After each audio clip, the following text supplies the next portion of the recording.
Sweet Baby Inc. has done it again. Hello everybody, welcome back to the Blind Press channel for Wednesday, May 21st. And we are going to be looking at a Smash JT video today. And we are going to react to the newest news about Sweet Baby Inc., the little Canadian company that purported to want to make games more diverse, more inclusive, and more accessible. And I am going to show you where accessibility ties into this at the end of the video, so please stay tuned for that.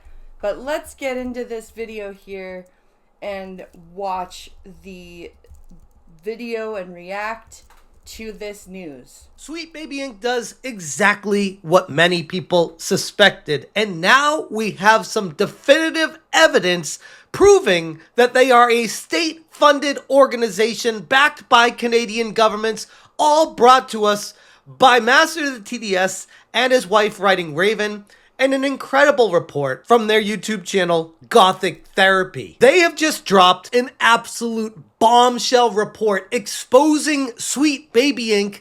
as a massive Canadian government-created propaganda organization. And man, that's a mouthful. And wow, is anyone really surprised that behind the scenes, this little humble company that's supposed to just be narrative design and injecting some assistance and consultancy in the game industry, really at the end of the day, got set up by the Canadian government. And that is, we're gonna get into more of this, but that is basically the introduction, and it just ties into everything that I've been talking about in relation to, you know, Americans shitting on Canada, stuff like that. But and this doesn't help. It honestly, it provides them more ammunition to be like, oh, look at what the Canadian government has done. It's so typical of Canada. Ha ha ha. Meanwhile, look at what the fuck the Doge department has to fix. Like, holy shit. Anyway, this is big, and we are going to continue on. What's going on, guys? Welcome to another episode of Smash JT. I saw this video recently from Master of the TDS, so massive shout out to him and his wife Writing Raven on their channel Gothic Therapy, discussing a bombshell report of the consultancy agency Sweet Baby Inc. and how their origin story of them just working behind the scenes to inject a little bit of assistance with writing stories really at the end of the day is complete BS. This was a government op from day one. And that's scary. Like, the fact that governments, that a government, any government, okay, created a gaming consultancy firm. Think about this for a second. The government is so, like, aware of what is, like, popular and par for the course for popular culture, that they create a gaming consultancy firm with the seemingly harmless like business model of providing some narrative assistance, like in like consultancy, and dare I say it, even like some accessibility stuff, because that's part of the diversity and inclusion narrative as well. And no, it's actually a psyop by the Canadian government to inject its, not just its, but the left's ideology into video games. That's fucking terrifying. And they got the receipts to prove it.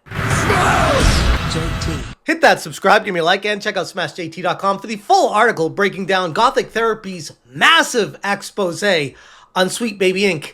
And I know we've talked about them a lot before on this channel, yes, you have. but this one might be the biggest one yet. Sweet Baby Inc. calls itself a narrative development studio, one that helps marginalized voices tell their stories in games.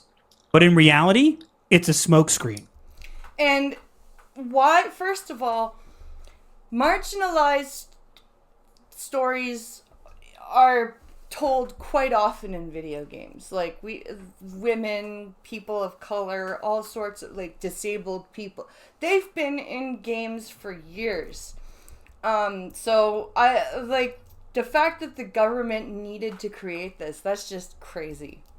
Not just for what they do, but for how they began. What all started out as this humble so-called narrative development studio aimed at supposedly elevating marginalized voices, read forcibly inject DEI into the video game industry, might have actually been something far more sinister all along. According to Gothic Therapy's latest investigation, Sweet Baby Inc.'s founding story isn't just misleading, but it may actually be a complete fabrication entirely. Their video titled The End of the Sweet Baby Lie, Hidden Founder and Built by the Government, uncovers far more than what anyone could have ever imagined.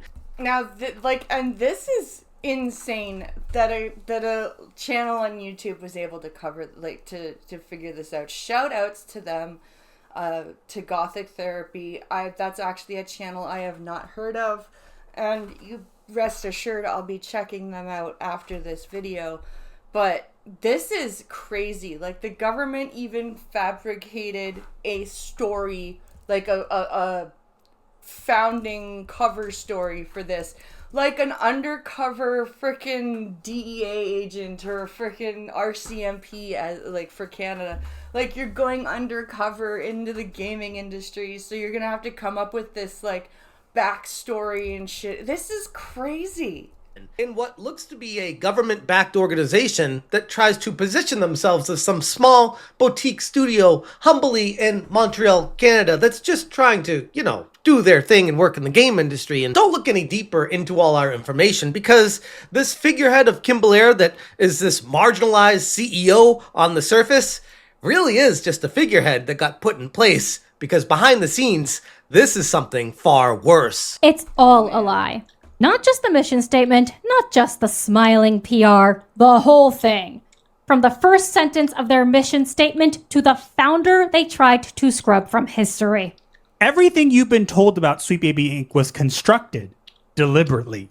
And tonight, we're tearing that construction down. While their initial story stars David Bedard, Kim Belair, and Adrian McGill coming together to found Sweet Baby Inc. in 2018, Gothic Therapy found official filings that tell an extremely different story. Okay. And the man behind both vanished. No interviews, no credits, not a single mention on SBI's website.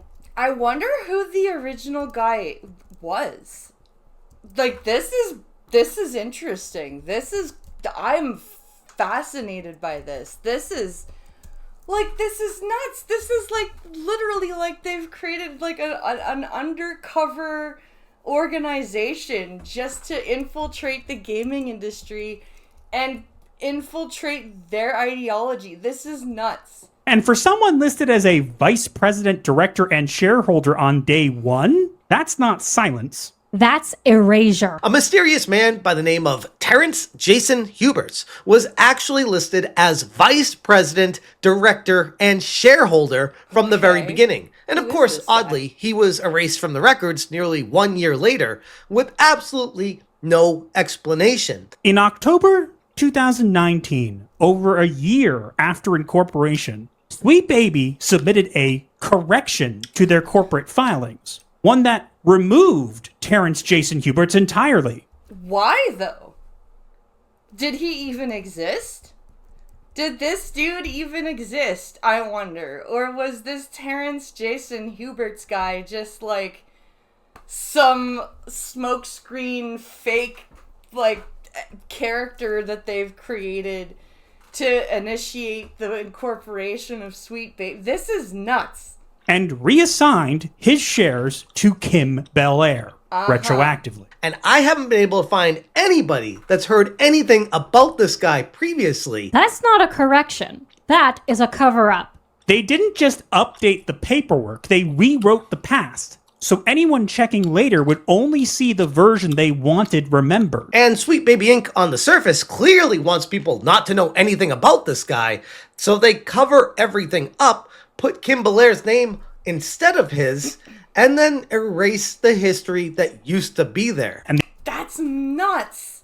Could you imagine, like, any corporation doing that? Like, could you imagine if Walmart was just like, yeah, sure, Mr. Walton started this. Oh, wait, no, actually, he doesn't exist. Ha ha. And the only thing What the left? fuck? A footnote saying he was there for a single day. The cover-up going on here is pretty clear. Sweet Baby Inc. filings were retroactively changed to assign all of Hubert's shares to Kim Belair, painting her as somehow the sole founder in the media narratives. But if you think that's crazy, it gets even crazier. Oh, God. Because digging even deeper into the receipts that Gothic Therapy found, they traced this Terence Jason Huberts back to Terry Huberts, a former British Columbia legislator and government official. Oh, shit. So this guy does exist.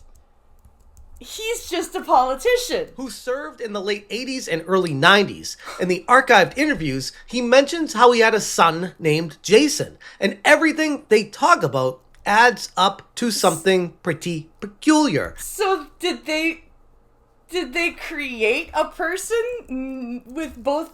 The same very rare name, the same name of a son, everything connecting the dots to the point of Gothic Therapy stating, We ran the numbers. Factoring in the name rarity, generational naming, and the sweet match, the odds of this being a coincidence are 1 in 100 million. Holy shit. Those are some pretty steep odds there. I don't think you can beat those. Now, we're not saying it's definitely the same man. But if it's not, then somehow Canada has 2 people named Terence Jason Huberts. One a corporate ghost, and one a retired politician who publicly mentioned having a son named Jason. But it goes even deeper than this. Terry Huberts once authored a government framework to embed private contractors into public systems. The same Terry Huberts who once designed No, thank frameworks you. for embedding private contractors into public systems. The names match, the dates match, the suite numbers match, and the math does not lie. And to top all this off, Gothic Therapy also discovered that the company had registered an alternate corporate name, Design Sweet Baby, Interesting. filed on the same exact day as Sweet Baby Inc. But why would you create a lifeboat? Was this supposedly a backup plan in case the first one fell through and didn't work out? I mean, I can't think of another reason why you do that, but hey, I guess at this point we can just make some guesses. Before we go, there is one last thing that you should see. Because Sweet Baby Inc., it doesn't just have one name. We found an alias. Design Sweet Baby. Filed on the same day. Quiet, unlisted, and never explained. Why register a second name unless you're planning for a lifeboat? Filed in advance, in case the first identity couldn't stay afloat. But if that was the plan, it failed. Because now we see it. This revelation here challenges everything we've been told about how Sweet Baby Inc. came to be. And why shouldn't it? It's not like anyone should believe a damn thing this company spews. The curated image of a small, progressive, grassroots team fighting for diversity in games looks more and more like, in the end, it was just this well-funded facade, backed by state-funded resources and stealth influences to push a government agenda and propaganda of diversity using video games as the avenue to pursue it. Now, this is basically where I'm going to leave the video, and we're going to start talking about what this means. Now, this is really bad because government, first of all, governments are governments. They are there to do the job that the people put them there to do, especially Canadian and American government.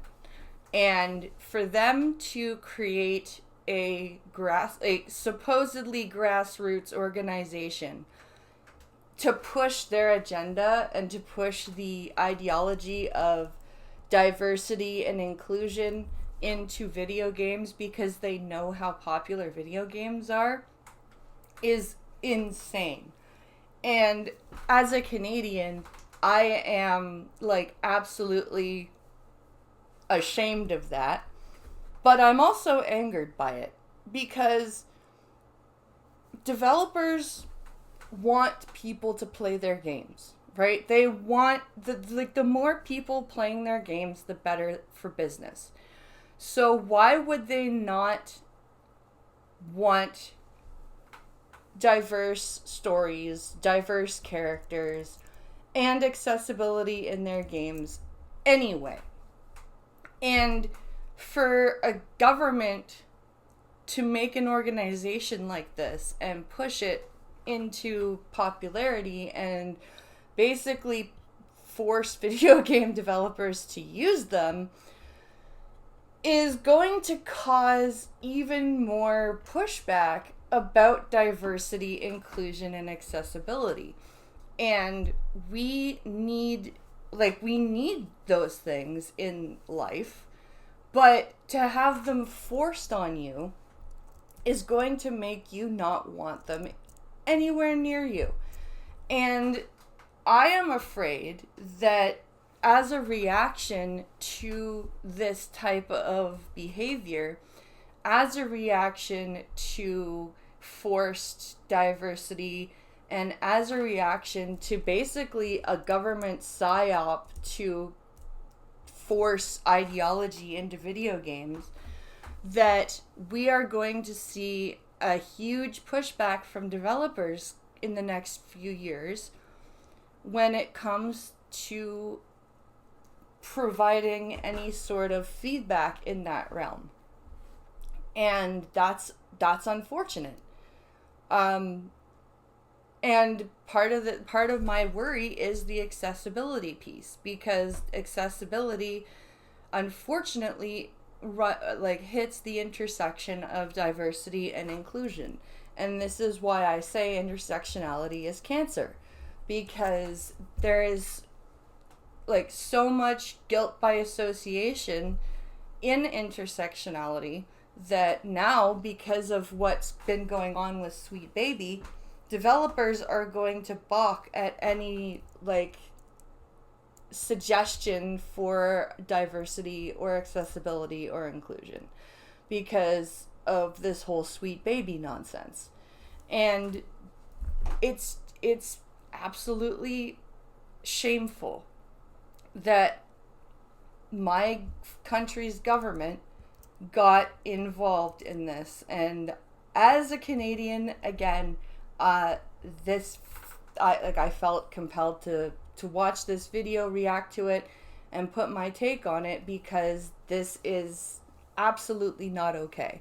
The government should be ashamed of itself, and this is why we definitely require a strong opposition government to hold our current government to account, because this is out of pocket and out of hand. I want to know what you guys think about this whole thing in the comments down below. I know this is a bit of a longer video, but try to watch the whole thing. Leave your thoughts in the comments down below. Like, share, subscribe, buy me a coffee, and I will see you guys in the next one.